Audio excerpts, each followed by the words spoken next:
Hello everyone, a very warm welcome to all of you. Good evening. My name is Atiyab Ali Zaidi and I have been taking your history classes for Prelims Power Play 2027. जैसा कि आप सब लोगों को पता है कि हमने 27 के लिए प्रीलिम्स पावर प्ले का प्रोग्राम स्टार्ट किया है। फ्री इनिशिएटिव है और जितने भी कोर सब्जेक्ट्स हैं, history, geography, polity, economics, environment और साइंस एंड टेक्नोलॉजी, इसकी कोर क्लासेस हम जो है आप लोगों के लिए ले रहे हैं। और हमारी कोशिश ये है कि from the very basics, from the foundations of the subject, इस लेवल पे आपको पढ़ाया जाए कि इस साल अगर आप प्रीलिम्स दे रहे हैं तो आपका एग्जाम क्लियर हो। इसी के साथ साथ जो भी हम आपको पढ़ा रहे हैं क्लास के बाद, उसके नोट्स आपके लिए अवेलेबल होंगे जो हमारे टेलीग्राम ग्रुप पे होंगे। इंग्लिश मीडियम के जो स्टूडेंट्स हैं उनके लिए टेलीग्राम चैनल हमारा इंग्लिश में है, एग्जाम मिनिस्ट्री। और जो हिंदी माध्यम के स्टूडेंट्स हमारे साथ जुड़ रहे हैं उनके लिए एग्जाम मिनिस्ट्री हिंदी करके टेलीग्राम चैनल है, वहां से वो हिंदी माध्यम में अपने नोट्स डाउनलोड कर सकते हैं। इसी के साथ साथ हमारे ऐप पे, जो एग्जाम मिनिस्ट्री ऐप है, और हमारी वेबसाइट पे www.examministry.com, इस पे डेली 20 क्वेश्चंस अपलोड करे जा रहे हैं, जिससे कि आप लोग ये समझ सकें कि जो भी हम पढ़ा रहे हैं उसके बाद आप क्वेश्चन सॉल्व कर सकते हैं या नहीं कर सकते हैं। उस टेस्ट का एक पर्पस तो ये है कि साहब आपका टेस्ट हो सके, दूसरा पर्पस ये है कि आप सीख सकें। ऐसी बहुत सारी चीजें हैं, ऐसे बहुत सारे फैक्ट्स हैं जो पढ़ाने के टाइम आपको नहीं बताए जा सकते, क्योंकि बहुत सारी चीजें जो हैं चलती रहती हैं, बहुत सारे हिस्टोरिकल इंसिडेंट्स ऐसे हैं जो काफी फैक्चुअल हैं, तो उसको भी क्वेश्चन के फॉर्म में आपसे पूछा जा रहा है। अगर आप उसका सॉल्यूशन देखेंगे तो वो, क्योंकि आपने गलती करी है या आपको वो चीज नहीं आती होगी, रिवर्स इंजीनियरिंग के थ्रू आपको वो हमेशा के लिए याद हो जाएगी। तो हमारा पर्पस ये है कि जो भी सवाल आपसे पूछे जाए वो एग्जाम में आए और आप बहुत अच्छा परफॉर्म कर सके। तो good evening, good evening, good evening everyone, दोनों चैनल पे गुड इवनिंग। ठीक है साहब, तो आज का क्लास स्टार्ट करते हैं। कल की क्लास में हम लोग मॉडर्न सिविलाइजेशन को पढ़ रहे थे, मॉडर्न एम्पायर को पढ़ रहे थे। हमने इकोनॉमी, एडमिनिस्ट्रेशन पढ़ लिया था और जो हिस्ट्री थी मॉडर्न किंग्स की वो भी हम लोगों ने पढ़ ली थी।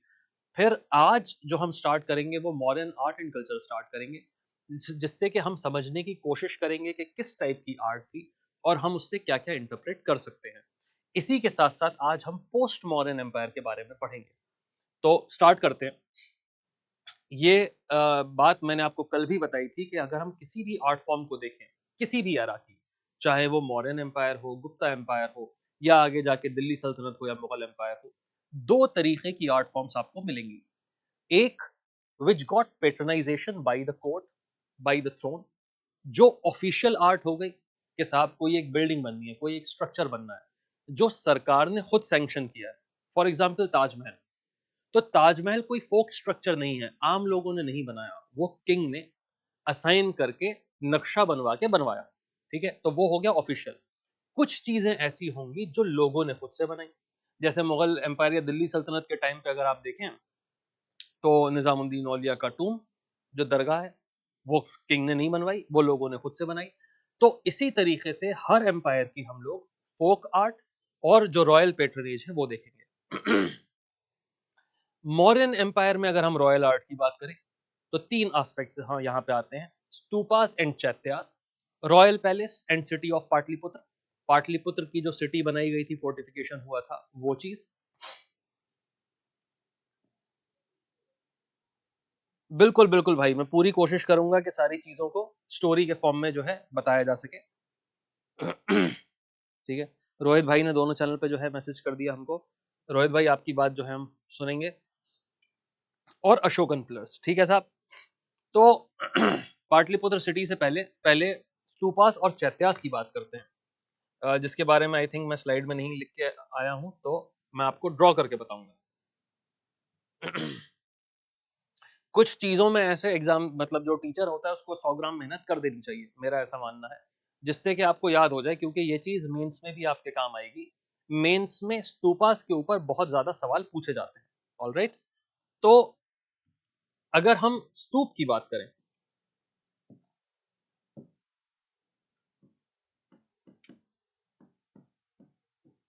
क्या ये बैकग्राउंड कलर आप लोगों को दिख रहा है स्क्रीन पे, या मैं बैकग्राउंड चेंज कर दूं?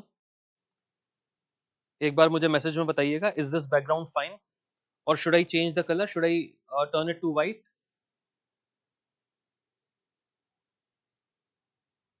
ऑनलाइन स्टूडेंट्स,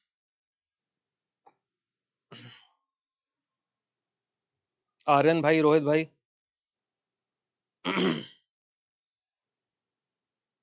क्लियर है? ऐसे ही आगे चले? Good, okay fine. तो साहब स्तूपा जो स्ट्रक्चर है ये प्री बुद्धिस्ट स्ट्रक्चर है। प्री बुद्धिस्ट स्ट्रक्चर का मतलब ये है कि अभी जो हम हैं स्तूप को बुद्धा से एसोसिएट करते हैं, बुद्धिज्म के साथ एसोसिएट करते हैं, लेकिन ये जो स्ट्रक्चर है ये उससे पहले से बनता था। क्यों बनता था?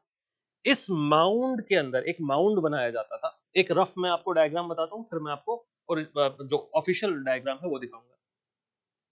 सरफेस है, सरफेस के ऊपर मिट्टी का या स्टोन का हम एक माउंड बनाते थे और इसके अंदर हम किसी मॉन्क के रेलिक्स रखते थे। रेलिक्स कोई भी उनसे एसोसिएटेड कोई चीज हो सकती है, उनकी अस्थियां हो सकती हैं, उनके अवशेष हो सकते हैं।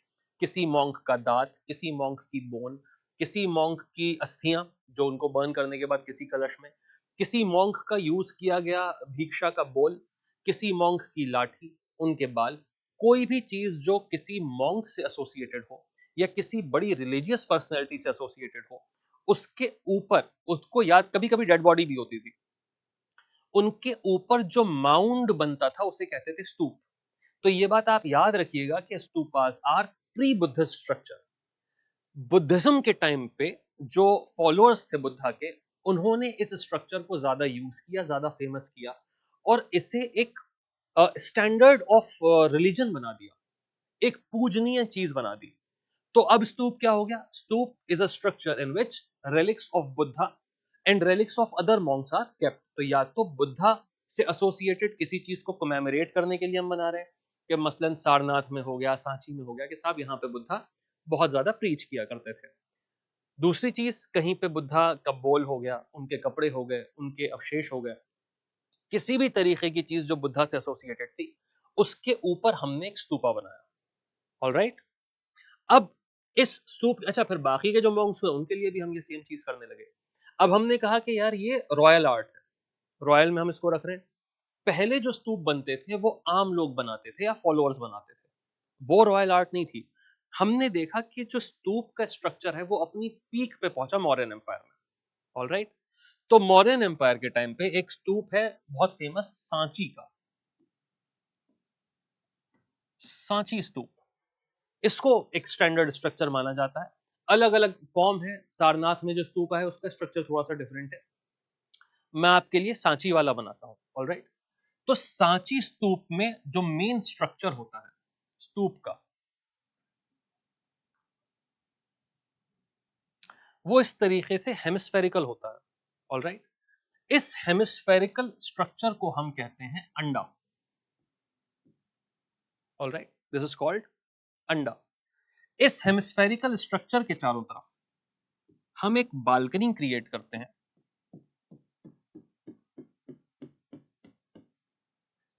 जिसमें हम क्लॉकवाइज मैनर में मूव करते हैं। ये जो रीजन है इसके चारों तरफ मूव करके लोग प्रे करते हैं, मॉन्क्स प्रे करते हैं। इसको हम कहते हैं प्रदक्षिणा पथ। प्रदक्षिणा पथ, सेम प्रदक्षिणा पथ हमको टेंपल्स में भी देखने को मिलता है, जहां पे गर्भगृह के चारों तरफ मूव करते हैं, जिसके अंदर चीफ आइडल को रखा जाता है। ये जो दीवार है स्तूप की, इसको कहते हैं भाइयों वेदिका। ऑलराइट, ये बन गई वेदिका। और अंडे के ऊपर जो मेन स्तूप का स्ट्रक्चर है, उसके ऊपर एक बालकनी होती है, जिसको हम कहते हैं एबोर्ड ऑफ गॉड, जिसमें ईश्वर रहते हैं, जिसमें एंजल्स रहते हैं, ऐसा माना जाता है। इसको हम कहते हैं हार्मिका। हार्मिका, और हार्मिका के ऊपर एक अम्ब्रेला जैसा स्ट्रक्चर होता है,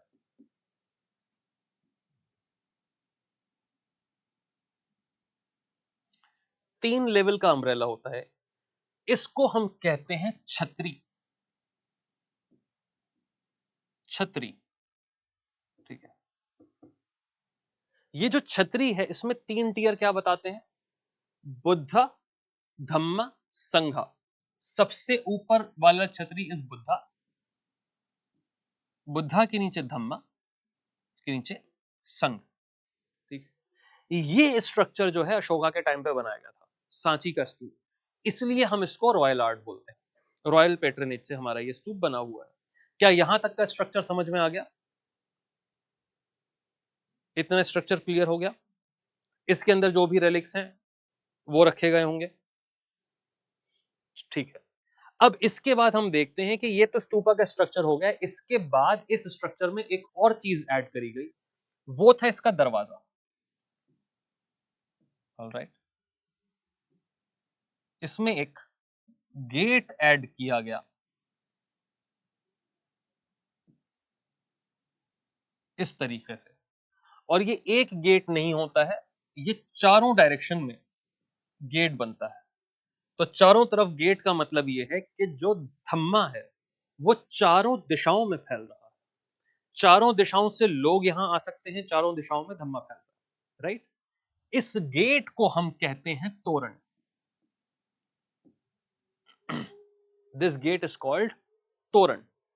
और ये जो तोरण बना, दिस इज इंट्रिकेटली कार्व्ड। इसके जो बीम देख रहे हैं तीन आप, इसमें बहुत ज्यादा कार्विंग है। और उन कार्विंग्स में जो बोधिसत्वा है, जो बुद्धा से रिलेटेड स्टोरीज हैं, वो तो कार्व करी ही हैं, इसमें यक्ष और यक्षिणी भी कार्व करे गए हैं। यक्ष और यक्षिणी ये एक ऐसा थीम था, दैवीय माना जाता था यक्ष और यक्षिणी को।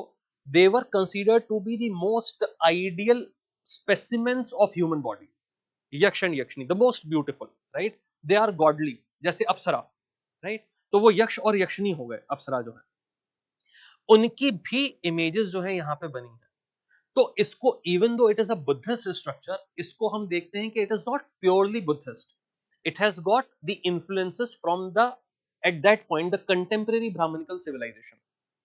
And Yaksh and Yakshini is one theme which you will find in these structures associated with Jainism, in these structures associated with the Vaishnavism and Shaivism, as well as Buddhism. So these four were the main themes, were the main religions going on back then. Up to this point, is everything clear? ये structure आपको समझ में आ गया? अगर stupa exam में आ जाए mains में बनाने के लिए, तो क्या आप इस स्ट्रक्चर को बना के बता सकते हैं, सारे पॉइंट्स को कवर करके कंप्लीट?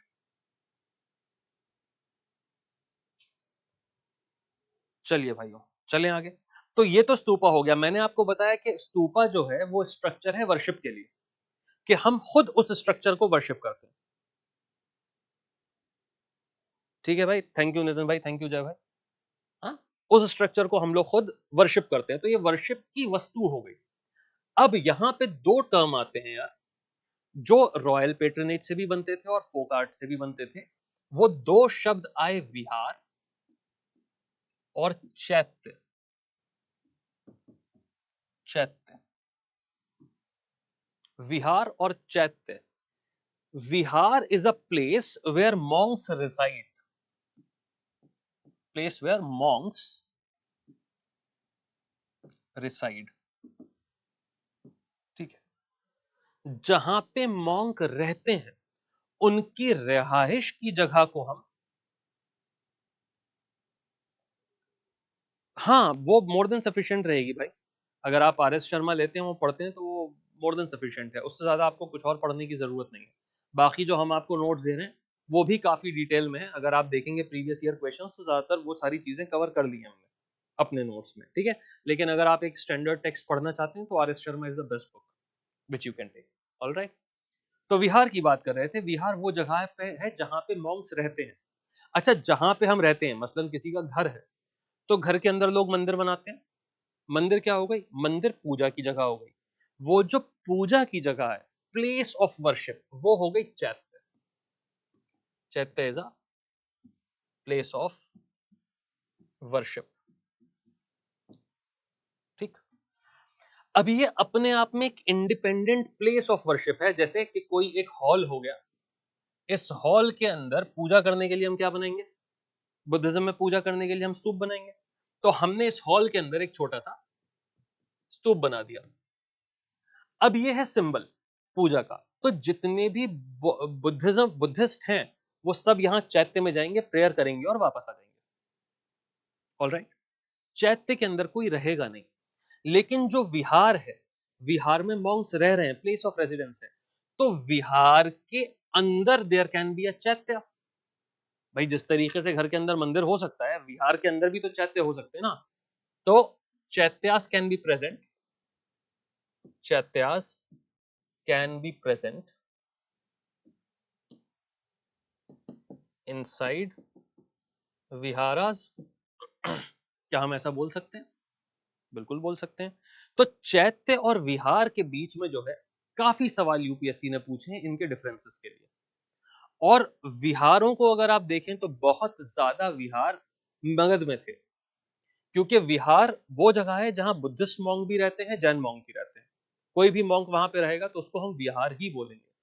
तो क्योंकि बुद्धिस्ट और जैन मॉन्क दोनों मगध में बहुत ज्यादा थे, भाई बुद्धा भी वहां पे ट्रेवल कर रहे थे, महावीर भी वहां पे ट्रेवल कर रहे थे, तो उस रीजन को आज की डेट में हम कहते हैं बिहार। बिहार जो नाम आया है वो बिहार से आया है। अब क्योंकि ईस्टर्न इंडिया में लोग वाह नहीं बोलते हैं, बा बोलते हैं, विवेक को विवेक बोलते हैं, राइट, विष्णु को विष्णु बोलते हैं, इसी तरीके से विहार को बिहार कहते थे। इस वजह से बिहार स्टेट का नाम जो है बिहार पड़ा। ठीक है, और पाटलिपुत्र उसकी कैपिटल हो गई चारों तरफ से। आई होप कि यहां तक की कहानी क्लियर है बिहार और चैत्य की। जब हम आगे जाके अजंता केव्स पढ़ेंगे तो हम देखेंगे कि उसमें कुछ विहार हैं, कुछ चैत्य हैं, कुछ कमरे ऐसे हैं जो प्रेयर के लिए हैं, कुछ केव्स ऐसी हैं जहां पे मॉन्क रहते थे, तो हम उनको विहार बोलेंगे।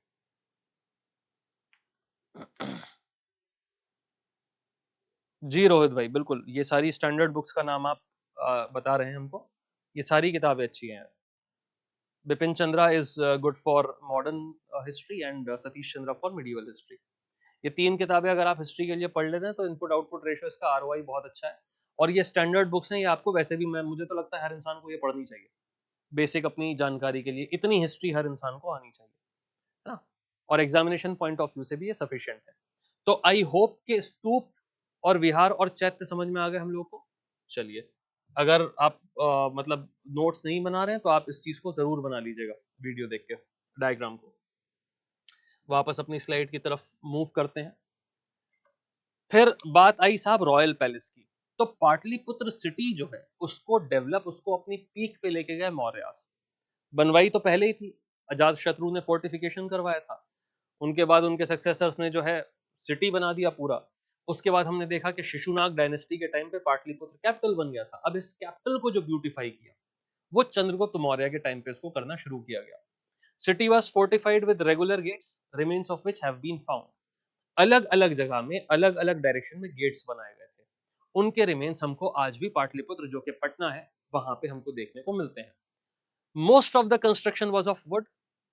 अगर आपने महाभारत पढ़ी है तो महाभारत में पांडवों के लिए एक लाक्षागृह बना था, जिसमें बाद में आग लग गई थी और पांडवों के 5 जो सन हैं वो उसमें उनकी डेथ हो गई थी जल के लाक्षागृह में। तो जब हम स्क्रिप्चर्स को पढ़ते हैं, जैसे मैंने आपसे कहा एपिक्स को पढ़ते हैं, तो उसमें हमको कंटेम्प्रेरी कल्चर के बारे में पता चलता है। इसका मतलब यह है कि एंशिएंट टाइम पर लकड़ी से मकान बनाए जाते थे, लकड़ी से महल बनाए जाते थे। तो ये जो पूरा महल बना था या सिटी का जो कंस्ट्रक्शन हुआ था उसमें ज्यादातर लकड़ी यूज हुई थी, इसीलिए वो पूरी लकड़ी अभी प्रिजर्व नहीं हो पाई है। ऐसा माना जाता है कि बीच में पाटलिपुत्र सिटी में एक बार आग लगी जिसमें वो पूरा पैलेस और पूरा सिटी जल के डिस्ट्रॉय हो गया। उसी के रिमेन्स हमको आज पाटलिपुत्र सिटी में मिलते हैं। और जैसा कि हमने लास्ट क्लास में पढ़ा था, जो मेजरमेंट मेगास्थेनिस की इंडिका में हमको मिला है about the Pataliputra city, about the palace of Chandragupta Maurya, उसके हिसाब से अगर देखा जाए तो ये डिस्क्रिप्शन जो अभी हमको रिमेन्स मिले हैं उसमें काफी फिट होता है। Alright, the remains of Chandragupta's palace have been found from Kumhrar. ठीक है, कुम्हरार करके एक जगह है सेंट्रल पटना में, इस चीज को याद रखिएगा। इसमें हमको मिला है a hall of 80 pillars and one of those pillars is still standing. मतलब उस वक्त से लेके अभी तक आप मान लीजिए कि अराउंड 300 बीसी में अगर ये सिटी बनी होगी, 300 बीसी का वो लकड़ी का पिलर आज भी मौजूद है। अगर आग नहीं लगती तो वो लकड़ी इतनी मजबूत थी, इतनी पकी हुई थी, इतनी मैच्योर थी कि it would have stayed up to this time. क्योंकि जो मैच्योर लकड़ी होती है फिर उसमें दीमक नहीं लगती है, टर्माइट उसको कट नहीं कर पाती, गोरर उसको कट नहीं कर पाता है, तो वो काफी स्टर्डी हो जाती है। okay? Megasthenes and Phaion, they both have mentioned about the wooden throne of Chandragupta. और फाहियान ने ये कहा कि this throne was made in heaven. उस थ्रोन में जो कारीगरी करी गई थी, जो काम किया गया था लकड़ी में, वो इतना ज्यादा इंट्रिकेट और इतना ज्यादा खूबसूरत था कि फाहियान ने अपने अकाउंट में लिखा कि that throne was made in the heaven. तो काफी लोगों ने उसकी तारीफ करी। एक और चीज यहाँ चलते चलते मैं ऐसे छोड़ के चला जाता हूँ आप लोगों के साथ में। पहले के जो कारीगर होते थे, इररेस्पेक्टिव ऑफ द फैक्ट कि उनको अपने काम के लिए कितना पैसा मिल रहा है, पैसा एक सेकेंडरी चीज होती थी। जो आर्टिस्ट होता है वो अपनी आर्ट के लिए बहुत इमोशनल हुआ करता है कि कोई मूर्ति तराश है, कोई स्कल्प्टर कोई बना रहा है आपके पत्थर से, तो वो उसमें परफेक्शन ढूंढता था। अब उसकी क्या कीमत होगी, कौन खरीदेगा, किंग ने पैसा दिया, किंग ने पैसा दिया, उससे उसको मतलब नहीं होता था। उसको इस बात से मतलब होता था कि ये जो चीज मैंने बनाई है, ये मैंने बनाई है, मेरा नाम इसके साथ एसोसिएटेड है, तो it has to be perfect. वो पेशेंस आज के जमाने में देखने में हमको नहीं मिलती। इसीलिए उस वक्त कई बार हम सोचते हैं ना, भाई आज लोगों को बहुत सारी चीजें देख के ऐसा लगता है कि ये तो इंसान बना ही नहीं सकते, ये तो साहब देवताओं ने बनाई होगी, जिन्नों ने बनाई होगी, एंजल्स ने बनाई होगी। जो इन सबको नहीं मानता है वो कहता है एलियंस ने बनाई होगी। भाई आप ये क्यों नहीं एक्सेप्ट कर लेते कि आपसे ज्यादा मेहनती, आपसे ज्यादा टैलेंटेड कोई इंसान पहले रहा होगा? ये क्यों नहीं एक्सेप्ट, किस बात की ईगो है आपकी आज की?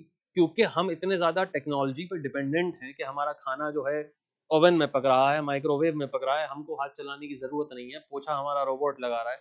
तो हम ये क्यों नहीं मान लेते कि पहले के लोग मेहनती थे भाई, है ना? तो अभी जो है एस्थेटिक्स कम हो गई है, और जिसको हम कहते हैं ना मिनिमलिस्ट डिजाइन, कि बस इतना कर दो, लकड़ी को इतना कर्व कर दो कि पीछे से जो है टिक जाए, तो ऐसा कह दिया जाएगा कि बैठ गए तो कुर्सी बन गई। इतना करके छोड़ दो भाई साहब, पैसा वसूल हो जाएगा। तो पैसा बचाने के चक्कर में we have compromise with the art forms. इसीलिए हमको इतनी अनबिलीवेबल चीजें जो है हिस्ट्री में पढ़ने को मिलती हैं। ऑलराइट, तो पाटलिपुत्र सिटी को अगर हम देखें, तो ये नक्शा है पाटलिपुत्र सिटी का, जो हमको आज भी मिला है। ये जो पिलर्स आप देख रहे हैं, ये वुडन पिलर्स थे जो अभी डिस्ट्रॉय हो चुके हैं। काफी इंपॉर्टेंट आर्कियोलॉजिकल साइट है, लेकिन उतनी देखरेख नहीं करी जा रही है इसकी। और लोग क्योंकि हिस्ट्री से उतने ज्यादा जुड़े हुए हैं नहीं, इसलिए बहुत कम विजिटर्स हैं यहाँ पे। अगर ऐसी जगहों पे विजिटर्स बढ़े, लोग इंटरेस्ट दिखाएं अपनी हिस्ट्री में, तो शायद आर्कियोलॉजिकल सर्वे ऑफ इंडिया या जो भी लोकल गवर्नमेंट है वो काफी ज्यादा ख्याल रखे इनका। ठीक, अब हम बात चलते हैं अशोकन पिलर्स की तरफ। अशोकन एडिक्ट्स हम लोगों ने पढ़े थे लास्ट क्लास में, जहां पे हमने मेजर एडिक्ट्स पढ़े थे, माइनर एडिक्ट्स पढ़े थे और केव एडिक्ट्स पढ़े थे। पिलर्स की बात हमने नहीं करी थी, लेकिन मैंने आपको बताया था कि पिलर एडिक्ट्स भी होते हैं। इनका जो कंस्ट्रक्शन होता था वो बहुत ही इंट्रिकेट और बहुत ही मेहनत के साथ होता था। पहली बात तो ये कि ये मोनोलिथ्स होते थे। मोनोलिथ का मतलब है एक ही पत्थर को तराश के वो पूरा सिलेंडर बनाया जाता था। तो they were cylindricals, they were pretty high, and they were highly polished. उसको स्मूथ करके, अच्छा उस टाइम तो लेथ मशीन थी नहीं कि पत्थर को जोड़ो, मशीन लगाओ और गोल गोल घुमा दो तो सब हो जाए। आप सोचिए उसको एकदम स्फीयर करने के लिए, सिलिंड्रिकल बनाने के लिए कितना मेजरमेंट और कितना प्रिसिशन लगता होगा। और उस पत्थर को गोल गोल घुमा के, भाई रेगमाल भी नहीं था यार, कैसा टूल होगा जो उतना स्मूथ करके जो है उसको गोल बना रहा है, तो अच्छा खासा टाइम लगता था। उस पिलर के बनने के बाद उसके ऊपर फिर इंस्क्रिप्शन किया जाता था। जो भी डिटेल है मैंने आपको बताया, एडिक्ट्स मतलब नोटिस, तो भाई इंस्क्रिप्शन तो होना ही है, नोटिस तो उस पे लिखना ही है। उसके ऊपर उस पे लेख लिखा जाता था। तो इसके कुछ कुछ पार्ट होते थे, तो वो मैं आपको बना के दिखाता हूँ। वैसे तो मैंने सारी चीजें लिखी हैं, एक बार इसको पढ़ लेते हैं, फिर मैं ये ड्रॉ करके आपको बताऊंगा। They were made of sandstone brought from Chunar. Eastern UP में चुनार पत्थर जो है वहां से लाया जाता था, सैंडस्टोन था, उसको कार्व किया जाता था। पिलर्स आर मोनोलिथिक, मतलब एक सिंगल स्टोन की स्लैब से वो पूरा पिलर बना है। Pillars were installed at different Buddhist holy place. Also they were not part of any structure but independent standing structures in themselves. वो किसी एक बिल्डिंग का हिस्सा नहीं होते थे, वो अपने आप में कंप्लीट स्ट्रक्चर हुआ करते थे। तो जहां कहीं भी कोई ऐसी इंपॉर्टेंट बुद्धिस्ट साइट होती थी, वहां पे खास तौर पे अशोका ने जो है उन पिलर्स को लगवाया था अपने धम्मा को प्रोपागेट करने के लिए। तो बेसिकली उसमें जो जानकारी होती थी वो धम्मा की जानकारी होती थी। Generally, these pillars were 50 to 60 feet tall and weighed around 50 to 55 tons.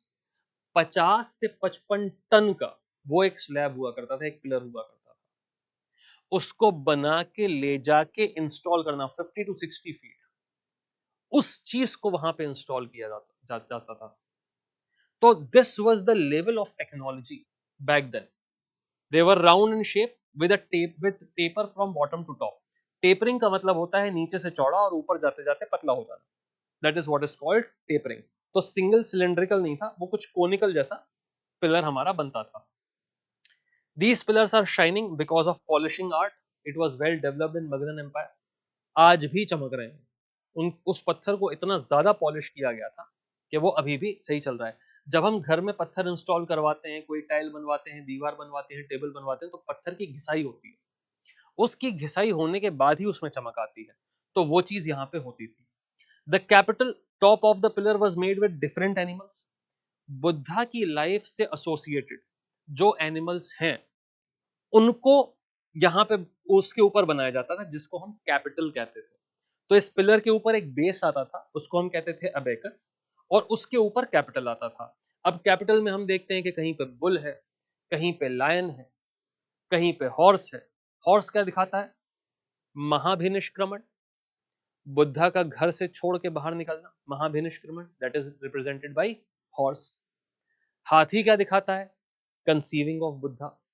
Lion क्या दिखाता है? लायन दिखाता है धम्मा की शक्ति, कि सबसे ज्यादा डोमिनेंट है। और जो अशोकन जो एम्बलम है इंडिया का, वो अशोकन पिलर का कैपिटल है, जिसमें 4 लायन हैं जो चारों दिशाओं में देख रहे हैं। जब भी आप कहीं से उस एम्बलम को देखेंगे, अशोकन पिलर को देखेंगे, एक टाइम पे आपको 3 सर ही नजर आएंगे। साइड से देखेंगे या तो 2 या 3, 3 से ज्यादा सर आपको एक टाइम पे नजर नहीं आ सकते। ये चारों डायरेक्शन में जो लायन का सर है, वो ये बताता है कि चारों दिशाओं में धम्मा जो है प्रोपोगेट कर रहा है। शेर है वो, कोई रोकेगा नहीं उसको, आगे की तरफ जाएगा। और बुल, बुल क्या दिखाता है? Bull is the symbol of taurus, जो बुद्धा का सन साइन था। इसीलिए अशोकन एम्बलम में घोड़ा भी है, बुल भी है, हाथी भी है, और बीच में चक्र भी है, जो दिखाता है धर्म चक्र परिवर्तन। ऑलराइट, तो ये सारे सिंबल्स बुद्धा की लाइफ से जुड़े हुए हैं, जिनके बारे में हमको पता होना चाहिए।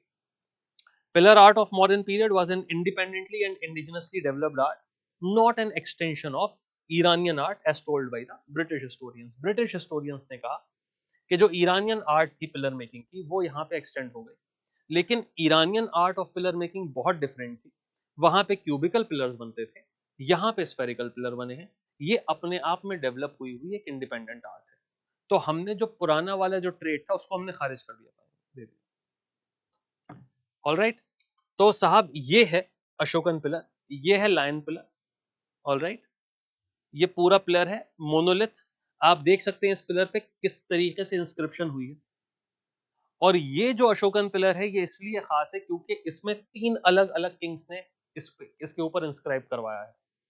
अशोकन पिलर पे ऊपर की तरफ अशोका ने नोटिस करवाया है, जो कि पाली लैंग्वेज में है, जिसको सारे लोग देख सकें। मतलब नीचे की तरफ उसके ऊपर संस्कृत में इंस्क्रिप्शन है, जो कि समुद्रगुप्त ने करवाया है। समुद्रगुप्त ने देखा कि यार ये पिलर है, इसके ऊपर अशोकन इंस्क्रिप्शन है, उसको लगा कि कुछ तो इंपॉर्टेंट चीज है भाई ये।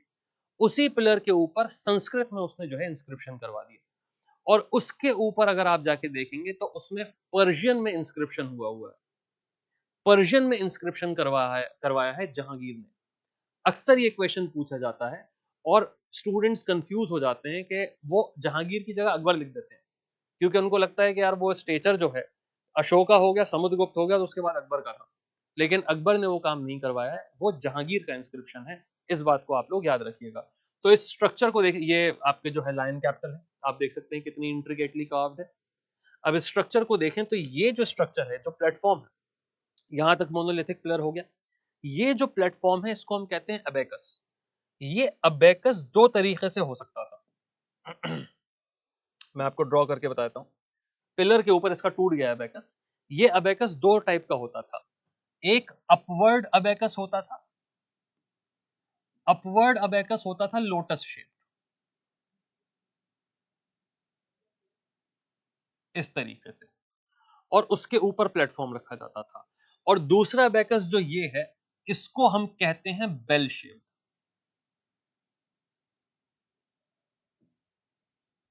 ये बेल शेप्ड अबेकस होता था। साइड से देखने में आपको ऐसा दिखेगा, इस तरीके का। तो अपवर्ड और डाउनवर्ड दोनों हो सकता है, और इसके ऊपर जो है, प्लेटफॉर्म के ऊपर हमारा कैपिटल आता था। This is the capital, this is abacus, this is the pillar, these are the inscriptions. So I hope everything is clear. ये इंस्क्रिप्शन देख सकते हैं।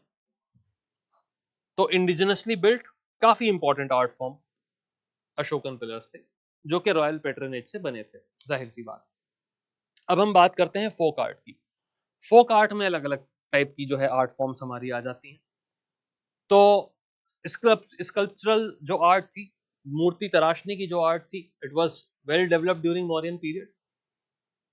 काफी डेवलप थी, लेकिन उसके बहुत ज्यादा स्पेसिमेन सर्वाइव नहीं करे। जो मिले हैं उसमें भी काफी लोगों का कॉन्फ्लिक्ट है कि साहब ये मौर्यन पीरियड के थे कि गुप्ता पीरियड के थे। बेस्ट स्पेसिमेन वो एक यक्षिणी का है, टेराकोटा फिगरीन है, फीमेल की।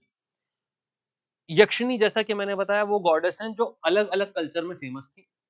इस टेराकोटा फिगरीन की इंपॉर्टेंस ये है कि जब हमने कहा कि yakshini is the most ideal specimen of human being, तो ये जो यक्षिणी का स्टैचू है, ये बताता है कि उस टाइम का आइडिया ऑफ ब्यूटी क्या था।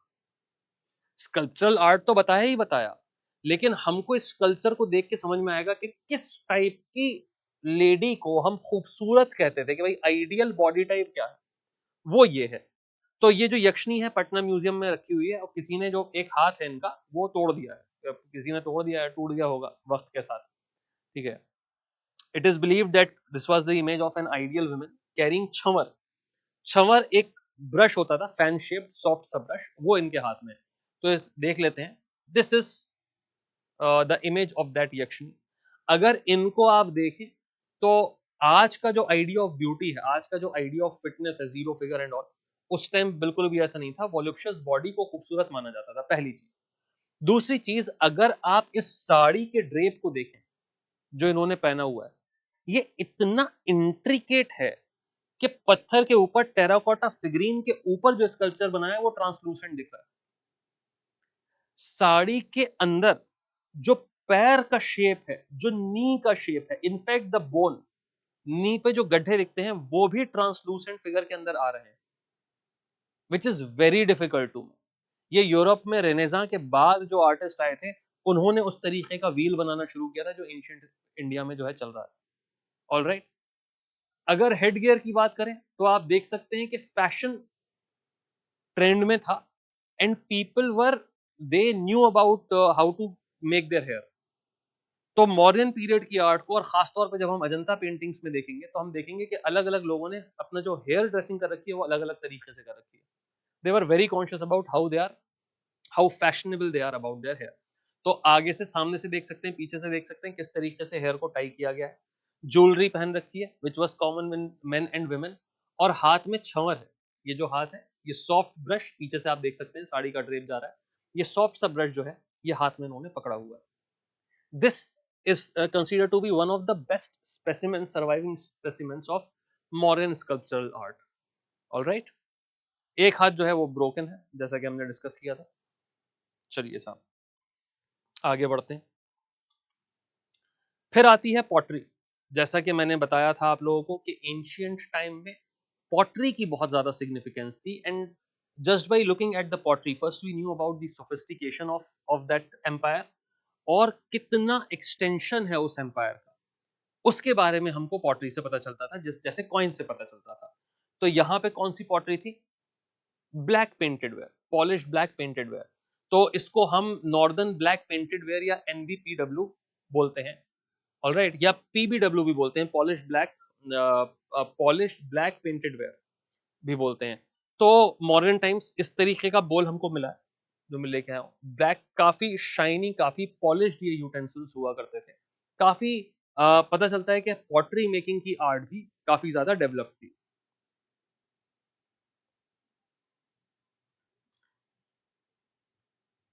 इंडियन रेनेसां, इंडिया में हम रेनेसां की ऐसे बात नहीं करते हैं, इंडिया में बहुत सारे ऐसे पीरियड आए हैं जहां पे हमने देखा है कि सोशल प्रॉब्लम्स बढ़ी, तो अलग अलग लोगों का अलग अलग मानना है। जैसे पोस्ट वैदिक सिविलाइजेशन में जब नए रिलीजन आए, जैनिज्म, बुद्धिज्म, कुछ लोग कहते हैं कि वो इंडियन रेनेसा था। उसके बाद हमने देखा कि गोल्डन एज गुप्ता पीरियड में थी, bye the end of Gupta period, bye the end of Harshvardhan, फिर बहुत सारी कुरीतियां, सेक्रीफाइसेस, ह्यूमन सेक्रीफाइसेस वो आ गए थे। उसके बाद जब सूफिज्म आया, भक्ति मूवमेंट आया, तो उसको एक रेनेसा बोला गया कि फिर से जो है रिलीजन का रिवाइवल, फिर से हम अलग तरफ लेके गए। तो कई बार हम लोगों ने देखा है कि चीजों में इंप्रूवमेंट होता है। ये साइकिल है यार, अपनी चीज पे, पीक पे कोई भी चीज पहुंचती है तो फिर उसमें वो नीचे जाती ही जाती है, हर कमाल का सवाल आता है। तो जो भी चीज अपने टॉप पे जाएगी, एक वो टॉप पे हमेशा नहीं रह सकती, it has to come down. So it's always a sinusoidal curve, right? So we can see multiple times this has happened कि कोई चीज ऊपर गई और कोई चीज नीचे है। तो यहाँ पे जो है साहब मौर्यन एम्पायर हमारा खत्म हो जाता है। फाइनली हम लोग डेक्लाइन की बात करते हैं कि मौर्यन एम्पायर का डेक्लाइन क्यों हुआ, किस वजह से हुआ। काफी रीजंस इसमें बताए जाते हैं। देखिए साहब, कोई भी बड़े से बड़ा एम्पायर हो, ज्यादातर केसेस में पूरी दुनिया में, चाहे वो रोमन एम्पायर हो, चाहे वो ऑटोमन एम्पायर हो, कोई भी एम्पायर हो, ग्रीक एम्पायर हो, किसी भी बड़े एम्पायर का जब डाउनफॉल आता है, उसमें एक बहुत बड़ा रीजन होता है करप्शन। करप्शन। दूसरा बहुत बड़ा रीजन होता है इनकेपेबल सक्सेसर्स या वीक सक्सेसर्स, राइट? डिसेंट्रलाइजेशन।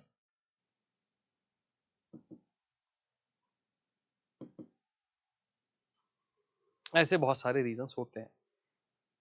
पहले तो करप्शन। देखिए, अशोका के टाइम पे चीजें ठीक थी, लेकिन राजा को स्ट्रांग भी होना पड़ता है, राजा को थोड़ा सा निर्दयी भी होना पड़ता है। ये एक हार्श रियलिटी है। ये जितनी जल्दी हम लोग समझ जाएं, हिस्ट्री हम लोग पढ़ लें, उतना हमारे लिए अच्छा होगा।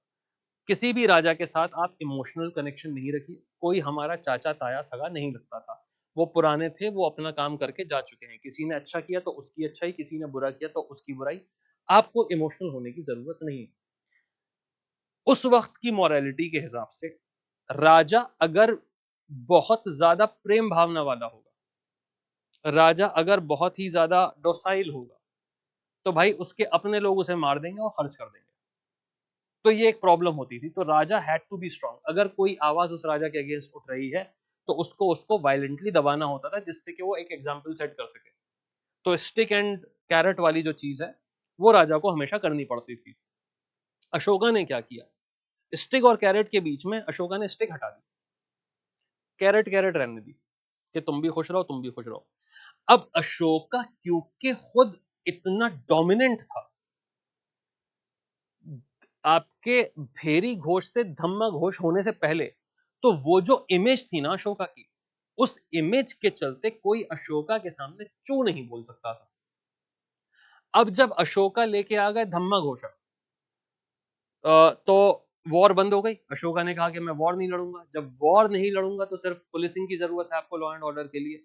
अशोका के जो बच्चे थे उनको भी उसने धम्मा में लगा दिया। एडमिनिस्ट्रेशन वो सीख नहीं पाए, एडमिनिस्ट्रेशन सीख नहीं पाए, आर्मी लड़ने लायक नहीं रही। आर्मी लड़ने लायक नहीं रही तो आर्मी का काम ही एक है, लड़ाई करना। वो खाली बैठेगी तो क्या करेगी, इधर उधर लूटपाट करेगी, परेशान रहेगी। तो साहब, उन लोगों ने करप्शन स्टार्ट कर दिया। वो एक अनरेस्ट से स्टार्ट हो गया। तो जब तक अशोका जिंदा था तब तक तो कोई कुछ खुल के कर नहीं पाया। But the moment Ashoka died, अब जितने भी ये लोग थे उनको लगा कि अशोका के बाद के जो सक्सेसर्स हैं, they are all weak, they are incapable, क्योंकि they were all loyal to Ashoka. नीचे वाले जो अशोका के सक्सेसर्स थे, उनको टाइम ही नहीं मिला कि वो आर्मी जनरल्स के साथ या सोल्जर्स के साथ टाइम स्पेंड कर सके, उनके पास जा सके, डायरेक्टली एडमिनिस्ट्रेशन में इन्वॉल्व हो सके। जब वो डायरेक्टली एडमिनिस्ट्रेशन में इन्वॉल्व हुए ही नहीं, तो भाई यहाँ पे जो राजकाज चलता था वो सब इमेज पे चलता था। हर राजा की जैसी इमेज होगी वैसे उसके एसोसिएट लोग होंगे, वैसी ही लॉयल्टी होगी। तो एक तरफ करप्शन बहुत ज्यादा हो गया, इतना बड़ा एम्पायर, अफगानिस्तान से लेके अंग देश तक, असम तक, और ऑलमोस्ट कश्मीर से लेके कर्नाटका के एंड तक इतने बड़े एम्पायर का राजा हर चीज को कंट्रोल करके बैठा था, वो जैसे ही गायब हुआ हर तरफ, क्योंकि पैसा अच्छा खासा आ रहा था, इतना बड़ा एम्पायर है आपका, पैसा काफी चीजों को करप्ट कर देता है। तो हमने देखा कि छोटे छोटे छोटे छोटे जितनी स्टेट्स थी अशोका की, they all started getting disintegrated, वो अलग अलग रीजन्स में टूटने लगे। और क्योंकि सक्सेसर वीक थे, वो उसके लिए कुछ कर नहीं पाए, लोगों ने एक्सेप्ट ही नहीं किया कि किंग होगा। इवेंचुअली पुष्यमित्र शुंगा जो सक्सेसर था, सक्सेसर मतलब शुंगा डायनेस्टी आ गई फिर यहाँ सेंटर में मगध में, वो जनरल था अशोक का, और वो उस टाइम से जनरल था जब अशोक चंड अशोक हुआ करते थे, तब से पसंद करता था। और चंड अशोक के बाद जब वो नॉर्मल अशोक हो गए, देवनम प्रियादसी जब वो हो गए, तो पुष्यमित्र शुंगा ने पसंद करना भी बंद कर दिया, क्योंकि भाई उसके तो जो जो कला थी कि लड़ना और जाके सबको खत्म करना, वो कला का काम यूज नहीं हो रहा है। तो ही वाज जस्ट वेटिंग कि भाई ये जाए तो फिर मैं जो है बदला लूं। And then he became extremely violent and then he killed the successors of Ashoka and then Shunga dynasty came, right. तो जो बुद्धिस्ट डायनेस्टी हो गई थी सो कॉल्ड, वो फिर से जाके ब्राह्मणिकल सोसाइटी में जो है तब्दील हो गई, कन्वर्ट हो गई।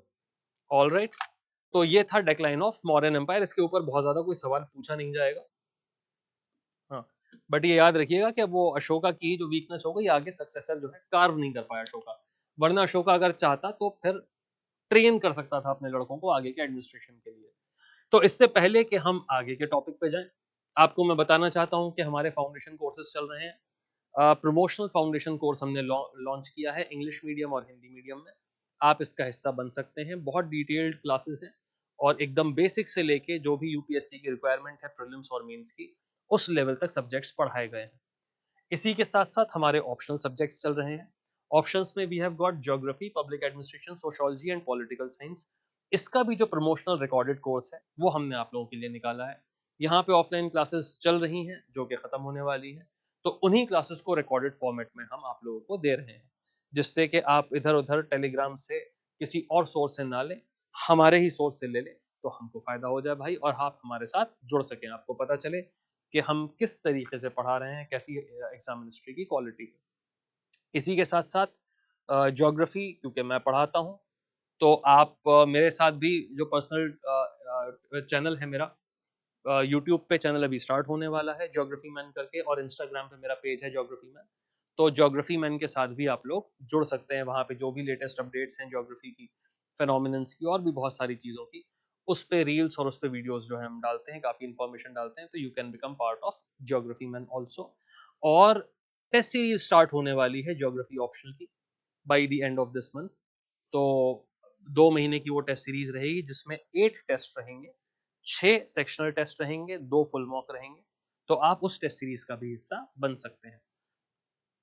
चलिए साहब, इसी के साथ फिर हम चलते हैं दूसरे टॉपिक पे, जो आज का हमारा दूसरा टॉपिक है, which is post modern empire.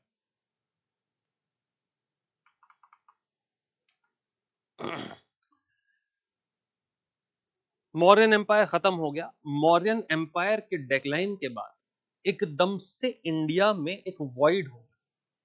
इतनी बड़ी ताकत जो सेंट्रली इतना स्ट्रेंथ के साथ रोकी हुई थी, इतने मिनिस्टर्स थे, इतने जनरल्स थे, इतनी सारी कमिटीज थी, जैसे ही वो पेपर वेट हटा तो हमने देखा सब तितर बितर हो गया। और जब भी कहीं सेंट्रल पावर का वॉइड होता है, एक बड़ा वॉइड क्रिएट होता है, आसपास के जितने लोग होते हैं वो उस वॉइड का फायदा उठाना चाहते हैं, वो एक्सपेंशन करना चाहते हैं। तो हमने देखा कि जैसे ही मौर्यन एम्पायर डिक्लाइन हुआ, फॉरेन इन्वेडर्स की एक वेव आई इंडिया में एक के बाद एक, और अपनी स्ट्रेंथ से काफी ऐसा एरिया था जिसको वो कवर करते गए। उसमें सबसे पहले आते हैं हमारे इंडो ग्रीक्स। इंडो ग्रीक्स को हम बैक्ट्रियन किंग्स भी कहते हैं। ग्रीक ओरिजिन था इनका, ये 2nd सेंचुरी बीसी में आए थे। उसके बाद आए शाकास, जिनको हम सीथियंस भी कहते हैं। सीथियंस सेंट्रल एशिया में आए थे, 1st सेंचुरी बीसी में सेंट्रल एशिया से आए थे। उसके बाद आए पार्थियंस, जिनको हम पहलवास भी कहते हैं, जिनका ओरिजिन था पर्शिया। ये ईरान से आए थे, कुछ टाइम के लिए इन्होंने नॉर्थ वेस्टर्न इंडिया में रूल किया। और उसके बाद फाइनली आए Kushans. Kushans were part of the Yuezhi tribe, जो सेंट्रल एशिया की यूची ट्राइब थी, वहां से इंडिया की तरफ आए थे। और सेंट्रल एशिया और इंडिया में जो है, जो नॉर्थ वेस्टर्न रीजन है, वेस्टर्न यूपी हरियाणा पंजाब वाला रीजन, वहां पे रूल किया फर्स्ट सेंचुरी एडी में। इन सारे ही किंग्स के, जिसको हम कहते हैं टॉप मोस्ट किंग, जो मोस्ट सक्सेसफुल किंग रहे इन सारे एम्पायर्स के, उनको हम सक्सेसफुल इसलिए कहते हैं कि नॉर्थ इंडिया का मेजॉरिटी ऑफ एरिया उस किंग के अंडर था। तो जो किंग गंगा यमुना द्वाब को कंट्रोल कर रहा था, या जिसका रूल जो है मगध तक हो गया, उसको हमने कहा कि यार ये बड़ा किंग है। और जाहिर सी बात है, हिस्टोरियंस ने इसमें काफी काम किया, उन सबके राइटर्स आए थे, उनके बारे में लिख रहे थे। जिसको जिस हिस्टोरियन ने जितना ग्लोरीफाई कर दिया, हमारे पास वो अकाउंट पहुंचा। अब वो सही भी हो सकता है, गलत भी हो सकता है ना। कहानियां तो काफी लोगों के बारे में लिखी गई, लिखी भी जा रही हैं। आगे 500 साल के बाद कोई पढ़ेगा तो लगेगा ही कि हाँ यार बहुत बढ़िया किंग रहा होगा। तो साहब, अगर हम बात करें इंडो ग्रीक्स की, पहले एडवेंस जो पहला एडवेंट हुआ वो इंडो ग्रीक्स का हुआ। सेकेंड सेंचुरी बीसी में आए थे, and they got settled in north western India, Afghanistan, and made Takshashila their capital. ये छोटी छोटी सी जो चीजें हैं, इनको हमको याद रखना पड़ेगा। तक्षशिला इनकी कैपिटल थी। जाहिर सी बात है, ग्रीक्स हैं तो वेस्टर्न साइड से आ रहे थे। पहला नोन किंग जिसके बारे में हिस्ट्री में हमको पता चलता है वो है दिमित्रियस, जो कि सेकेंड सेंचुरी बीसी में है। दिमित्रियस के बाद जो इसको ग्रेटेस्ट किंग माना जाता है इंडिया का, इंडो ग्रीक्स में से, वो थे मिनेंडर। इंडिया में इनको मिलिंद भी कहा जाता है, संस्कृत में मिलिंद लिखा गया है इनको। तो मिनेंडर साहब जो है इंडिया में आए। मिनेंडर के पीरियड में एक बुद्धिस्ट स्कॉलर थे नागसेना, जिनको नागार्जुना भी कहा जाता है। इन्होंने एक किताब लिखी मिलिंद पन्हो, जो कि संस्कृत में लिखी गई। मिलिंद पन्हो से मिलिंद के बारे में हमको बहुत ज्यादा जानकारी मिलती है। इसी के साथ साथ बुद्धिस्ट फिलॉसफी के बारे में हमको जानकारी मिलती है। बुद्धिस्ट फिलॉसफी के बारे में क्यों जानकारी मिलती है? Milinda Panha book is not about Milinda. ये बड़े बड़े अक्षरों में जो है, वर्ड्स में आप लिख लीजिए, Milinda Panha is not about Menander, Milinda Panha is not about Milinda. Milinda Panha का मतलब होता है क्वेश्चंस ऑफ मिलिंद, मिलिंद के सवाल, मिनेंडर के सवाल। तो this book is a conversational book, जहां पे मिनेंडर एक बुद्धिस्ट मॉन्क से अपने सवाल पूछ रहे हैं। जैसे गीता अगर आप देखें तो अलग अलग प्रकार की गीता। एक गीता जो सबसे फेमस है वो है Bhagavad Gita. Bhagavad Gita is part of Mahabharata. जैसे कि हम लोग बात कर रहे थे, वेद व्यास जी ने लिखी, तो वेद व्यास जो नाम है, वेद व्यास, बहुत सारे हिस्टोरियंस ऐसा मानते हैं कि वो कोई एक व्यक्ति नहीं थे। Ved Vyas was a number of people who got the title Ved Vyas, जिन्होंने वेदों को कलेक्ट किया, ऐसा हिस्टोरियंस मानते हैं। क्योंकि अगर हिस्ट्री देखी जाए तो बड़ी लंबी चल रही है, महाभारत तो बहुत बाद में लिखी गई, वेद बहुत पहले कॉन्स्टिट्यूट हो चुके थे। तो जिन लोगों ने कलेक्ट किया, ऐसा माना जाता है कि वेदास वर कलेक्टेड बाय वेद व्यास, इसलिए उनको वेद व्यास कहते हैं। तो हिस्टोरियंस का मानना है कि इतनी लंबी एज तक कोई एक व्यक्ति नहीं रह सकता। तो जो कलेक्ट कर रहा होगा वेदों को, उनको जो है नाम दे दिया गया वेद व्यास, ऐसा करके। तो Bhagavad Gita is a conversation between Shri Krishna and Arjun.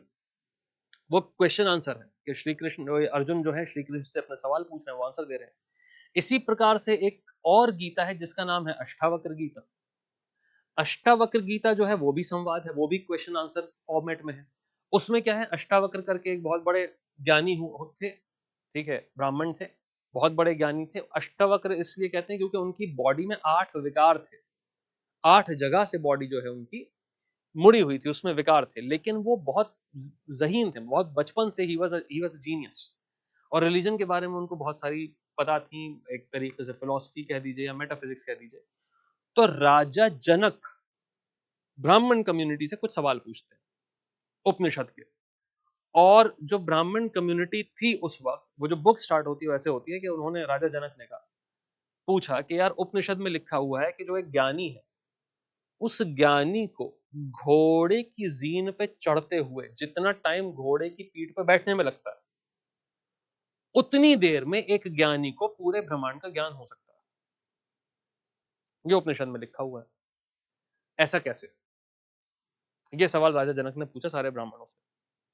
ये जो मैं आपको कहानी बता रहा हूं, ये अष्टावक्र गीता जो गीता प्रेस की पब्लिश आती है, उसकी बता रहा हूं। वो बता नहीं पाए ब्राह्मण, तो इन्होंने कहा कि अगर नहीं बता पा रहे हो इसका मतलब उपनिषद का ज्ञान तुम्हें भी नहीं है, तो तुम अपने आप को ज्ञानी बोल क्यों रहे हो, तो दंड मिलेगा। तो उनकी इज्जत बचाने के लिए अष्टावक्र आए, जो जिनकी उम्र उस टाइम काफी कम थी। तो उन्होंने राजा जनक से कहा कि भाई तुम्हारे सवाल का जवाब मैं दूंगा, इनको जाने दो, ये ऐसे ही हैं, कच्चे कच्चे हैं, अभी अभी पकना बाकी है इनको, ठीक है, अभी पोस्टिंग मिल गई है इनको, लेकिन ट्रेनिंग अंडर ट्रेनिंग है अभी ये लोग, तो मुझसे पूछो। एंड देन राजा जनक, उन्होंने कहा कि जंगल में आओ मेरे साथ बैठो, मैं सारे सवालों का जवाब दूंगा। तो राजा जनक ने 3 सवाल पूछे उनसे मेनली। वो जो सवालों का डिस्क्रिप्शन है गीता में, संवाद, that is Ashtavakra Gita, question answer, ठीक। उसी तरीके से मिलिंद पान्हो जो किताब है, ये फिलॉसफी की किताब है, ये मिलिंद के बारे में, जिस प्रकार से अष्टावक्र गीता अष्टावक्र के बारे में नहीं है, फिलॉसफी के, वेदांतिक फिलॉसफी के बारे में, उसी तरीके से ये भी मिलिंद के बारे में नहीं है, ये बुद्धिस्ट फिलॉसफी के बारे में है, क्वेश्चंस ऑफ मिलिंद। तो मिलिंद, इसमें दिखाया गया है कि मिलिंद ने सवाल पूछे और by the end of the book then he got converted into Buddhism basically. तो बुद्धिस्ट फिलॉसफी के बारे में जानने के लिए बहुत इंपॉर्टेंट बुक है, ऑलराइट। और ये कौन सी भाषा में लिखी गई है? संस्कृत में लिखी गई है। जाहिर सी बात है, एक ऐसे टाइम पे लिखी जा रही है जहां पे पाली और प्राकृत अब थोड़ी सी आउटडेटेड हो चुकी हैं, आम बोलचाल की जबान है। और ये जो लिख रहे हैं वो नागार्जुन लिख रहे हैं, जो बुद्धिस्ट मॉन्क भी हैं, बुद्धिस्ट स्कॉलर हैं। और हमने देखा था कि धीरे धीरे संघ में पाली बाहर चली गई थी, संस्कृत आ गई थी, तो वो भी एलीट हो रहे थे, बुद्धिस्ट मॉन्क भी एलीट हो रहे थे, और जो काफी पेट्रनेज उनको मिल रही थी किंग से। तो साहब एक चीज यहाँ पे ये इसके बारे में समझ में आ गया। आयोनियंस इन इंडिया वर कॉल्ड यवन, एक टर्म है यवन। जो ग्रीक्स थे, आयोनियंस थे, उनको कहते थे यवन। जो ग्रीक फीमेल्स थी उनको कहते थे यवनी।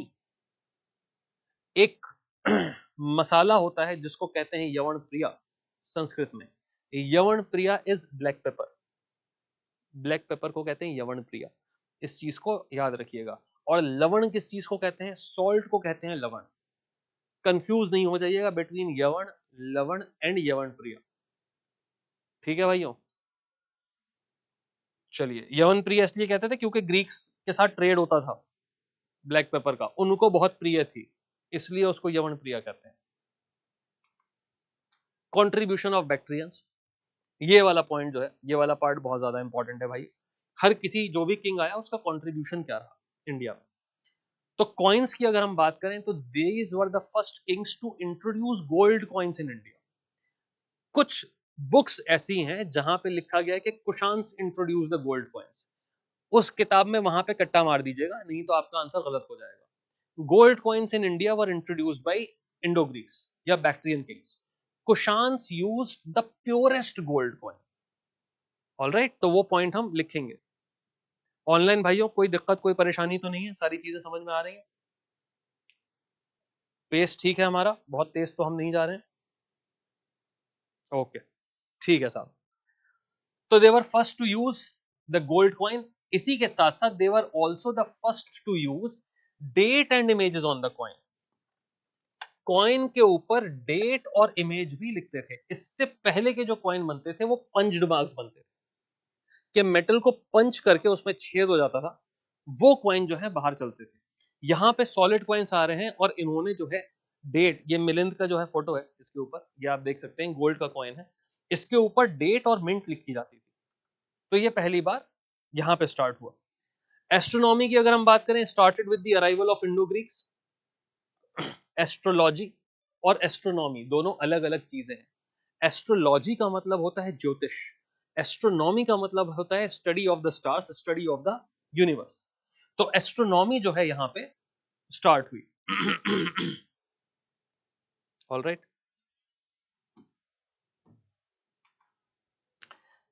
आर्ट फॉर्म में बहुत बड़ा कंट्रीब्यूशन है इंडो ग्रीक्स का। इन्होंने इंट्रोड्यूस करी गांधारा आर्ट। गांधारा आर्ट इसको क्यों बोलते हैं? कैपिटल क्या थी इंडो ग्रीक्स की? तक्षशिला। तक्षशिला कहाँ की कैपिटल थी? गांधार की। क्योंकि गांधार में, अफगानिस्तान में ये आर्ट डेवलप हुई, इसलिए इसको हम कहते हैं गांधारा आर्ट। इसी के कंटेम्प्रेरी 2-3 और आर्ट फॉर्म्स बनी थी। गांधारा आर्ट की खासियत ये है कि बुद्धा की जो आइडल वर्शिप है, या जो आइडल्स बनी बोधिसत्वा की और बुद्धा की, वो गांधारा आर्ट से बनना start.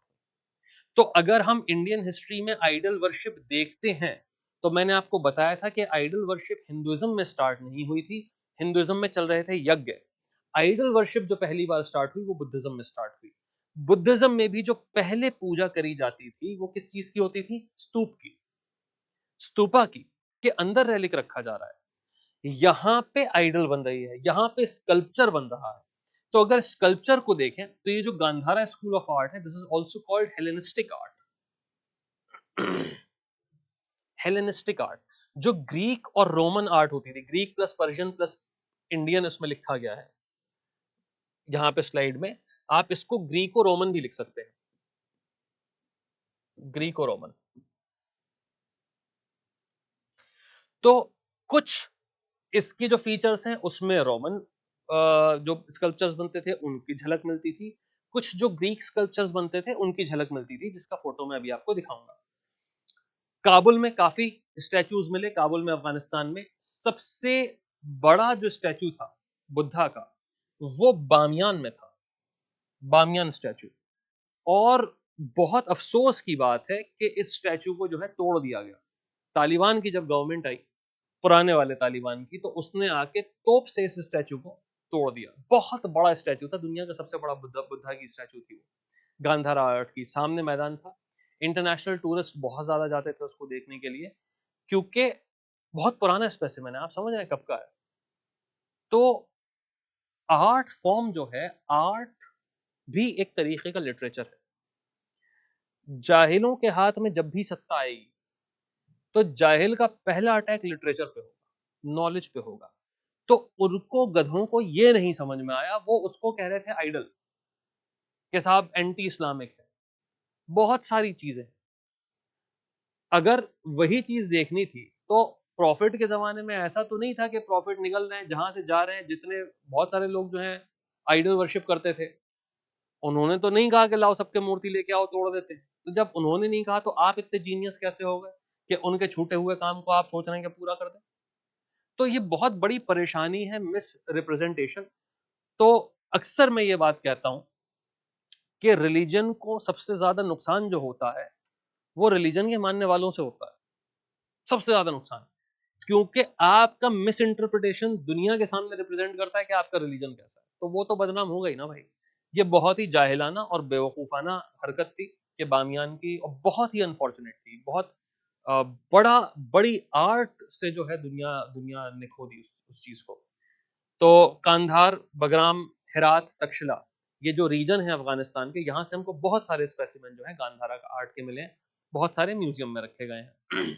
They were mostly made of mud, schist, sandstone and plaster. Rock की कार्विंग करी गई थी, शीस्ट रॉक बहुत ज्यादा मिलता है, सैंडस्टोन और शीस्ट काफी मिलता है। तो सैंडस्टोन और शीस्ट के बड़े बड़े स्ट्रक्चर जो है वो कार्व करे गए थे। मड भी है, तो मड से छोटी मूर्तियां बनाई गई थी। भाई मड से बहुत बड़ी मूर्ति तो बनाई नहीं जाएगी, तो मड से छोटी मूर्ति जिसको आप घर में रख सके, उस तरीके की मूर्ति मड से बनी थी। And they were mostly made in standing position. ज्यादातर जो इमेजेस हैं बुद्धा की, अलग अलग टाइप के आर्ट फॉर्म में अलग अलग पोजिशंस बनाई गई हैं बुद्धा की। जैसे मथुरा आर्ट में अगर आप देखें तो स्टैंडिंग भी है, सिटिंग बुद्धा भी है, मतलब योगिक पोस्चर में बैठे हुए बुद्धा भी हैं, अलग अलग मुद्राओं के साथ बुद्धा है। लेकिन यहाँ पे अगर आप देखेंगे तो ज्यादातर स्टैंडिंग बुद्धा है। अब अगर इनकी कैरेक्टरिस्टिक्स देखी जाए, गांधारा आर्ट की अगर कैरेक्टरिस्टिक्स देखें, देखिए ये इमेज है, ये बामियान का इमेज है। आप देखिए बच्चे जो है नीचे वॉलीबॉल खेलते थे, सामने बहुत बड़ा मैदान था, काफी लोग जाते थे। इतनी बड़ी जो है ये स्टैचू है, स्टैचू ही नहीं है, यहाँ पे साइड में विहार और चैत्य भी थे। तो यहाँ से लोग नीचे से जो है ऊपर तक जा सकते थे। इसमें बहुत बड़ी स्टैचू थी।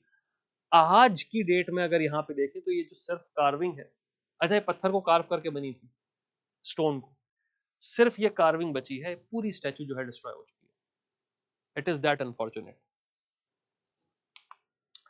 अगर हम कैरेक्टरिस्टिक्स की बात देखें तो एक बार कैरेक्टरिस्टिक्स पढ़ते हैं, फिर हम जो बामियान की इमेज है वहां पे जाएंगे और जो दूसरी बुद्धा की इमेज है वहां पे जाएंगे। अगर हम हेयर स्टाइल देखें तो कर्ली हेयर स्टाइल दिखाया बुद्धा का। कर्ली हेयर स्टाइल, जो ग्रीक्स होते हैं उनका हेयर स्टाइल थोड़ा सा कर्ली होता है ना, वेवी और कर्ली। तो हेयर स्टाइल बुद्धा का कर्ली दिखाया है। ईयर्स लॉन्ग एंड एलोंगेटेड दिखाए। यूपीएससी ने एक बार पूछा था कि which of the following are Greek identities and Roman identities, तो मैंने उनको अलग से लिख दिया। रोमन स्कल्पचर्स को अगर आप देखें तो ईयर एलोंगेटेड बनाए जाते हैं, वो रोमन है। आईज शार्प, इस बात का क्या मतलब होता है ये मुझे भी नहीं पता। शार्प आईज मुझे नहीं पता कि ऐसे खींच के गर्दन काट दे, हमको नहीं पता क्या होती है। सुंदर आईज बनाई जाती थी, उनको रखा है भाई eyes were sharp. Greek face flat and expressionless. Greek Greek Kings को, ग्रीक गॉड्स को अगर आप देखें तो जितनी भी उनकी स्टैच्यूज हैं उसमें कोई भी एक्सप्रेशन नहीं दिख रहा है, मुस्कुराना, एंगर, किसी भी तरह का। Face is absolutely flat. Flat मतलब कंटेंट, कि ना दुख से कोई असर, ना गुस्सा, ना खुशी, फ्लैट। तो वो चीज रखी गई है। ग्रीक मसल्स मस्कुलर, जो रोमन एंड ग्रीक गॉड थे, ओडिन, ज्यूस, उनकी बॉडी बहुत मस्कुलर होती थी। चेस्ट वेस्ट बढ़िया, सिक्स पैक बना के जो है वो रखते थे, पहलवानों जैसा। तो साहब वैसी सी मस्कुलर बॉडी बनाई है। अब this art was developed mostly during Shakas and Kushans. ठीक है, स्टार्ट हुई थी बैक्ट्रियन किंग्स के टाइम पे, और शाकास और कुशान्स ने इसको बहुत ज्यादा प्रमोट किया। बामियान जो है ये तो बता दिया। अब जो टॉलेस्ट स्टैचू है वो चाइना में है, जो बुद्धा की टॉलेस्ट स्टैचू है आज की डेट में वो चाइना में है। अब ये जो भी हमने कैरेक्टरिस्टिक्स देखी एक बार देख लेते हैं। Look at the hair of Buddha, curly बाल है, फेस एक्सप्रेशनलेस है ना, एक्सप्रेशनलेस यहाँ पे भी था। बॉडी अगर देखिए तो सिक्स पैक आ ही रहे हैं। बाकी आर्ट फॉर्म में जब आप बॉडी देखेंगे तो बहुत कॉमन मैन जैसी बॉडी, फ्लैट सी बॉडी है, यहाँ पे नहीं है ना। और काफी ऑर्नामेंट्स जो हैं लिए हुए हैं। तो जिस तरीके से ग्रीक गॉड का डिपिक्शन होता था उसी टाइप से जो है बुद्धा का डिपिक्शन किया जाता था। ऑलराइट, उसके बाद आए शाकास, सीथियंस, सेंट्रल एशिया से आए थे, settled in north western India from Punjab to Maharashtra, first century BC onwards. They had different branches and dynasties.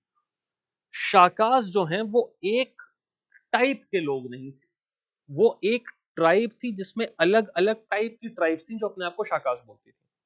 तो एक टाइम पे बहुत सारी ट्राइब जो हैं वो रूल कर रही थी, बहुत सारी उनकी ब्रांचेस थी।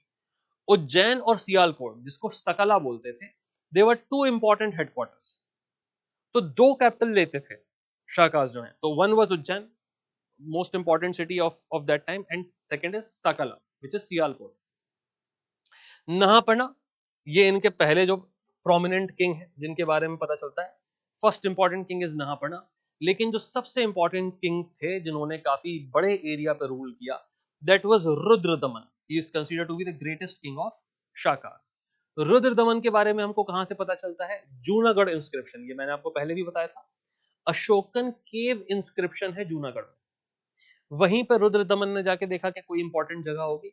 इसी नोटिस बोर्ड पे मैं अपना भी नोटिस लिख देता हूं, तो वहां पे उन्होंने इंस्क्राइब करवा दिया। तो उसके जूनागढ़ इंस्क्रिप्शन के बारे में देखेंगे अभी हम। They had a unique system of rule, two persons rule together, father and son, two brothers, they used to rule together. इससे फायदा ये होता था कि एक किंग की अगर डेथ हो जाए तो सक्सेशन में प्रॉब्लम नहीं होती थी, because you already have one person on the throne, कभी भी खाली नहीं हो रहा है, और वो नॉमिनेट करेगा दूसरे इंसान। तो इसकी वजह से हमने देखा कि जैसे बाकी एम्पायर्स में एक ब्लडी प्रोसेस होता था फॉर सक्सेशन के, भाई भाई भाई को मार रहा है, जो है ससुर को किसी ने टपका दिया, कुछ कर दिया, साजिशें चल रही हैं, वो चीजें यहाँ पे कम हो पाती थी क्योंकि centre of seat of authority was never empty. तो ये एक बहुत इंपॉर्टेंट चीज थी। इसके ऊपर सवाल पूछा सकता है कि which of the following kings had the process of two kings at one point of time. तो ये आप याद रखिएगा। जूनागढ़ इंस्क्रिप्शन को अगर हम देखें तो रुद्रदमन के बारे में हमको यहां से पता चलता है। Inscription is in chest Sanskrit. What is the meaning of chest Sanskrit? Chest Sanskrit का क्या मतलब होता है भाई? मैंने आपको बताया था कि एक थी वैदिक संस्कृत। वैदिक संस्कृत मतलब वो संस्कृत जिसकी ग्रामर अभी डेवलप नहीं हुई, लैंग्वेज अपनी इनिशियल स्टेज में है। चेस्ट संस्कृत मतलब प्योर संस्कृत। प्योर संस्कृत मतलब प्रॉपर ग्रामर निष्ठ accurate language which has been developed. Basically literary language में जो है इसको लिखा गया है, तो काफी पढ़े लिखे विद्वान आदमी ने इसको लिखा होगा, no errors. It informs about a dam repaired by Rudradaman on Sudarshan Lake in Kathiawad region. Kathiawad में एक लेक थी, सुदर्शन लेक, जिसके ऊपर डैम बना था। वो डैम किसने बनाया था? That dam was built by Chandragupta Maurya. ये जब हम मॉडर्न सिविलाइजेशन पढ़ रहे थे, मैंने आपको बताया था कि सुदर्शन लेक के ऊपर ओरिजिनली 4th सेंचुरी बीसी में चंद्रगुप्त मौर्य ने उस डैम को बनाया था। काठियावाड़ रीजन में बहुत ज्यादा पानी नहीं है, तो वहां पे जो आर्टिफिशियल सोर्सेज हैं पानी के, वो बनाना जरूरी है। रेन वाटर हार्वेस्टिंग जरूरी हुआ करती थी। काफी किंग्स ने उस चीज पे काम किया। देखिए, गुड गवर्नेंस उस टाइम होती ही थी। क्या भाई, आप कितनी आसानी से फ्रेश वाटर प्रोवाइड कर सकते हैं लोगों को। और इसका रिपेयर जो है रुद्रदमन ने करवाया, उसके बारे में लिखा गया है। रुद्रदमन परफॉर्म्ड अश्वमेघ यज्ञ, ये भी वहां पे लिखा हुआ है। तो जब हम कहते हैं कि साहब Rudradaman was the greatest of this period, वो इस बात से पता चलता है कि उसने लिखा है कि उसने अश्वमेघ यज्ञ करवाया। अब ये बड़ी बात क्यों है? ये बड़ी बात इसलिए है क्योंकि मैंने आपसे कहा था कि अश्वमेघ यज्ञ कोई रैंडमली नहीं करवाता। भाई, पहली बात तो यह है कि ब्राह्मणिकल होगा, he was following the Brahmanical religion. दूसरी चीज ये कि इतनी अथॉरिटी होगी कि the other person, the neighbours of Rudradaman can not challenge, तभी इंसान अश्वमेघ यज्ञ करवाएगा, अदरवाइज वो अश्वमेघ यज्ञ नहीं करवाएगा। अगर आपको इतना कॉन्फिडेंस नहीं है कि मैं अपने नेबर से जीत सकता हूं, तब तक आप उस चीज को टच नहीं करेंगे। ऑल राइट, तो Rudradaman perform which of the following kings, इसमें बता सकते हैं कि which of the following kings perform the Ashwamedha yagya. तो 2-3 किंग्स के नाम आएंगे जो प्रोमिनेंट हैं, आप उनका नाम जानते होंगे, जिनके बारे में हम लोग डिस्कस भी कर रहे हैं। तो फिर आप लिख सकते हैं कि हाँ, these and this king they have performed the yagya. This is the Junagadh inscription. यहां पे भी आप देख सकते हैं, अगेन मॉडर्न आर्ट फॉर्म। इस रॉक को अगर आप अभी भी देखिए तो कितना पॉलिश्ड है, इजंट इट? चारों तरफ लाइट लगी है, केव के अंदर है ये, तो पॉलिश करके पाली में जो है ये लिखा गया था, उसके बाद फिर संस्कृत में इसके ऊपर लिखा गया। तो काफी डिटेल्ड है और इंटरप्रेट हम इसको कर ही चुके हैं क्योंकि संस्कृत तो हमको आती है। उसके बाद आए पार्थियंस या पहलवास। ये जितने भी लोगों के बारे में हम बात कर रहे हैं, सबसे ज्यादा डिटेल जो हमको डिस्क्रिप्शन मिला है वो हमको मिला मिलिंद का, क्योंकि मिलिंद पान्हु लिखी गई। रुद्रदमन का क्योंकि जूनागढ़ इंस्क्रिप्शन मिला। मैं आपको इसलिए बता रहा हूं कि ऐसा हो सकता है कि इनके अलावा भी कोई ग्रेट किंग हो, हमको नहीं पता क्योंकि हम तक सोर्स नहीं पहुंचे। पर्शियन एम्पायर की अगर हम बात करें, पार्थियंस की अगर हम बात करें, तो हिस्टोरिकली अपने एग्जाम के लिहाज से this is not that important.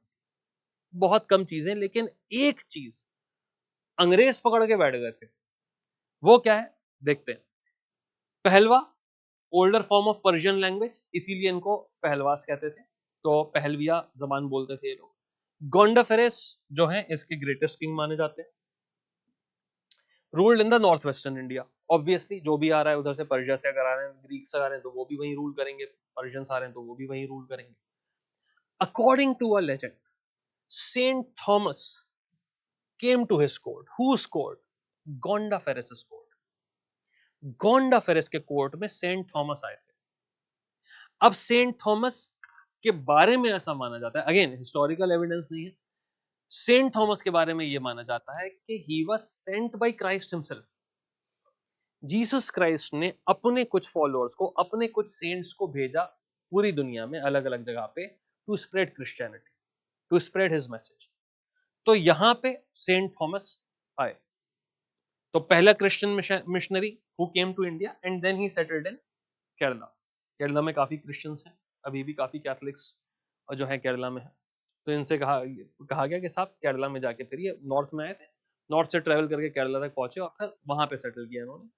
और तख्ते बही जो इंस्क्रिप्शन है, it gives the information about गोंडाफेरेस।